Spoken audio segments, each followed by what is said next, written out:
Ang batang ito, pagkasilang pa lang, may gintong kutsara sa bibig. Ang duyan hindi gawa sa ginto kundi puno ng mga diamante o kaya'y mga papel na pera. Pati ang mga pacifier, gawa pa sa purong ginto. Ang pangalan niya ay Richie. At ang kanyang ama, si Angie, ang pinakamayamang tao sa buong kalawakan. Laging naglalakbay gamit ang pribadong eroplano na nagkakahalaga ng bilyon-bilyong dolyar. Nag-iisa lang siyang anak. Si Richie ay minamahal ng libu-libong tao. Kahit naabala ang tatay mo, nakalimutan pa niyang maghintay para sa paborito niyang laro ng basketball kasama si Richie. Nagtayo si tatay ng basketball court sa likod bahay para dito. Kumuha pa siya ng isang top tier na manlalaro bilang training partner. Pero kahit na mayroon na siyang lahat ng ito, patuloy pa rin ang mga problema ni Richie. Si Richie ngayon, tulad ng dati, ay dumalo sa isang ribbon cutting event ng kumpanya. Ngunit nang magbigay siya ng talumpati, aksidenteng nakita niya ang ilang mga bata sa slum na naglalaro ng baseball. Gusto rin niyang sumali pero pinigilan siya ng gwardya. Diyan lang napansin ni Richie. Wala pala siyang kaibigang makalaro ng malaya tulad nila. Ang mga kabataan na kasamahan ni Richie, hindi nila pinag-uusapan ng kontratang 100 milyong dolyar, kundi abala sa pagsusuri ng ibang mga bansa. Ngunit ito ay nagpaparamdam kay Richie ng labis na kalungkutan. Kinabukasan, tinanggihan niya ang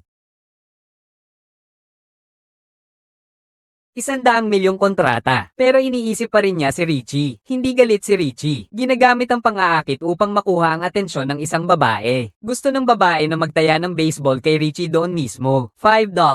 Paano naman ang $10? 100,000 ay 100,000. Hindi 100,000, kundi $10,000. Ikaw ay katumbas ng $10,000 pagkatapos. Ang resulta ay natapos ang laro agad nang magsimula. Pinatumba ni Richie sila gamit ang isang mabilis na pagtakbo pauwi. Hindi tinanggap ng babae ang pagkatalo. Hindi lang tinanggihan ang imbitasyon ni Richie. Sinabihan pa niyang umalis si Richie agad. Umalis si Richie nang hindi nagsasabi ng kahit anong salita. Kinabukasan, noong una, nagplano ang buong pamilya na magdaos ng kaarawan para sa reyna ng Inglaterra. Ngunit nakita ni nanay na si Richie ay parang nawalan ng gana. Kaya't nagpasya siyang magpahinga na lamang si Richie sa bahay. Ngunit pag-uwi niya, isang malaking sorpresa ang inihanda ng Katie Wala para kay Richie. Dinala nga pala ng Katie Wala ang mga kaawa-awang bata. Ipinagpatuloy niya ang mga bata sa bahay ni Richie bilang mga bisita, at agad na nagustuhan ng mga kaawa-awang bata ang buhay mayaman. Bukas ang McDonald's diretso sa bahay mo. May sapat na espasyo sa likod bahay para mag-drive ng go-car. May maliit na lawa pero kayang magliyag ng bangkang may makina doon. At may mga merienda na laging available kahit saan, kahit kailan. Roller coaster, mga human cannonball at kung ano-ano pa. Mga ito ay mga laruan lang ni Richie. Mabilis na natutunan ng mga bata si Richie. Ito rin ang pinakamasayang araw mula nang ipanganak si Richie. Pero sa mga sandaling iyon, biglang nagulat ang Katie Wala ng ilang balita. Pero hindi nakakita ng anumang signal mula sa mga magulang. Ang utak ng aksidenteng ito ay ang tiyo ni Richie. Ang mayamang pamilya ay biglang nawala. Ipapamana niya ang buong ari-arian ng pamilya kay Richie. Bumaba si Richie sa eroplano sa huling minuto, kaya nakaligtas siya sa kapahamakan. Kaya, si Richie ang naging unang tagapagmana ng pamilya. Ang hindi inaasahan ng kanyang tito ay, bata pa lamang si Richie. Ngunit ang kanyang talas ng isip sa negosyo ay nakahihigit na kay Mr. Bo. Ilang pagpupulong lamang. Ganap na napasuko ni Richie ang lahat ng shareholder, at iniwan ang kanyang tiyuhin na parang isang outcast. Ngunit hindi sumuko ang tiyuhin niya. At nag-isip siya ng isang maruming plano. Sa unang pagkakataon, siya ay nagpadakip sa kanyang matapat na mayordomo dahil sa korupsyon. At pagkatapos ay ikinulong si Richie sa bahay sa ilalim ng pangangalaga. Pinatay ng tiyuhin ng mayordomo sa bilangguan. Ngunit ang lahat ng plano ng tiyuhin, narinig ng lahat ng doktor sa laboratorio. Matapos malaman ng tungkol kay Mr. Nguo, agad na sinabihan ng doktor si Richie sa lahat ng nangyari. Ang unang prioridad ay ang pagsagip sa kanyang matapat na tagapamahala. Ngunit ang pagnanakaw sa bilangguan ay tiyak na hindi magtatagumpay. Sa puntong ito,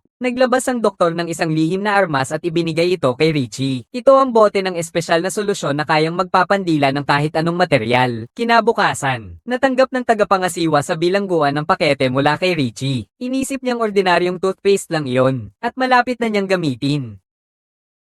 Kinuha niya ang papel at binasa. At natuklasan niyang ang laman pala ay isang corrosive na likido. Nagsimula na rin kumilos ang mga mamamatay taong sinugo ng tiyuhin mo. Pero hindi inaasahan na ang mayordomo pala ay isang dalubhasa. Hindi lang niya napatay ang mga mamamatay tao, pati ang mga damit nila ay nakuha pa ng mayordomo. Nakatakas ang mayordomo. Pumunta sa kaibigan ni Richie, na balak gamitin ang computer nito para mahak ang pribadong network ng sistema, para malaman kung nasaan ang kanyang mga magulang. Ang resulta ay isang lalaking nakakita ng kakaibang bagay sa pamamagitan ng surveillance. Sumugod siya sa silid at pinatay ang internet. Hindi pwede. Kailangan bumalik si Richie sa bahay at i-restart ang programa. Gumamit sila ng catapult para itapon ang bag ng fertilizer sa mga gwardya. Pagkatapos mawala ng malay ang mga gwardya, agad silang bumaba sa basement. Doon nila natagpuan ang doktor na nakatali. Sa tulong ng doktor, isang espesyal na gamot ang inihanda. Ang fountain ay maaaring ayusin upang magwisik ng bula upang makuha ang atensyon ng mga gwardya. Pagkatapos ay may ilang mga kaibigan na nagbukas ng electrical box para i-hack ang buong screen. Sinamantala ni Richie at ang Katie wala ang pagkakataon para makapasok sa silid. Ngunit hindi nila inaasahan. Ang tiyuhin ay naghihintay na. At hindi alam kung saan nakatago ang yaman. Hindi inaasahan na diretsong sisigat si tatay. Sinabi niyang nasa likod ng kurtina. Binuksan ng tiyo ang kurtina at tumingin. At nalaman na ito pala ay isang bundok na inukit na may hugis ng 3 miyembro ng pamilya Richie. Na-shock ang tiyo. Ito talaga ay isang bundok ng yaman. Pagkatapos ay dinala ng tiyo ang mga magulang ni Richie sa bundok. Ngunit ang password pala para mabuksan ang pinto ay ang awit ng mag-asawa. Aawit ako ng kantang ito. Mabubuksan ang pinto. Buksan mo agad ang pinto. Tama ang password. Nakakatakot. Ngunit nang mabuksan ng pinto, nabigla ang tiyuhin. Masa ng aso. Pag-aayos. Basahan. Wala namang halaga. Malinaw na ito'y isang basurahan. Ang tiyuhin ay galit na galit at gustong patayin sila agad. Si Richie ay tumakbo papunta sa isang panganib na napakatindi. Galit na galit at binaril siya ng tela. May pala, nakapag-iingat si Richie. Kaya sinamantala ng mga magulang ang pagkakataon, binigyan ng isang malakas na suntok ang lalaki at tumakbo palabas ng pinto. Ang pamilya ay natulak sa dulo ng bangin. Wala na silang ibang pagpipilian kundi ang umakyat at kumapit sa ibang bagay at bumaba sa bangin. Ang isang pamilya na 3 ay nahulog sa isang sitwasyon ng kawalan ng pag-asa. Bumagsak siya sa ilalim ng mga paa, at sa mga sandaling iyon, ang tagapag-alaga ay kumuha ng isang bato at pinukpok siya. Niligtas ang pamilya ng 3 miyembro ng pamilya ni Richie. Wakas ng pelikula. Sa huli, natagpuan ni Richie ang pinakamahalaga niyang bagay. Ang ilang tunay na mga kaibigan.